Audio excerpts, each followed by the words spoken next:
تقريبا لحد النهارده بنشوف فيلم سلام يا صاحبي وكتير معجبين بيه، وبنعتبره فيلم بيتكلم عن الصحوبيه والجدعنه والكفاح والانتقام، وبنتعاطف مع الابطال. وكسلسله بدأناها معاكم زمان وهنكملها عن توضيح كتير من اللي بنشوفه في الدراما والسينما وهو بيخالف عقيدتنا وديننا. في الحقيقه فيلم سلام يا صاحبي بيتكلم عن واحد بيزني وبيعرف يوقع اي واحده بس بالشياكه، وبتروح له لحد عنده لكنه ما بيروحلهاش، بس المخرج بيوصلها لنا بالحبكه الدراميه، بيوصل لنا انه انسان محترم ومتعفف وبيقيم علاقات مع كل الستات اللي بيشتغل مع ازواجهم، بس بهدف نبيل عشان الستات يخلصوا له شغله، مش نية سيئة ولا حاجة لا سمح الله. وبيقول لنا انه كان لما يبقى مخنوق او عايز يفرفش عن نفسه بيروح اقذر الغرز وبيدفع للست عرقها وبزيادة كمان، علشان مستحيل انه ياكل عرق واحدة ابدا، لا شهم. وبيشرب مخدرات بس يعجبك قوي، عليه شدة نفس ومسكة سيجارة ما تقولش لعدوك عليها،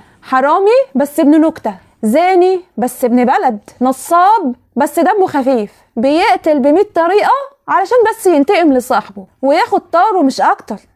والحبكة والسيناريو هيخلوك تحبه في الاخر غصب عنك، وده الفخ اللي كلنا وقعنا فيه، وقيس على كده افلام كتير تحت شعار الفن. فكم أوتينا من حيث لا ندري، وكم وضعوا لنا السم الزعافة في العسل المصفى. استقيموا يرحمكم الله. خلي بالك واوعى يضحك عليك.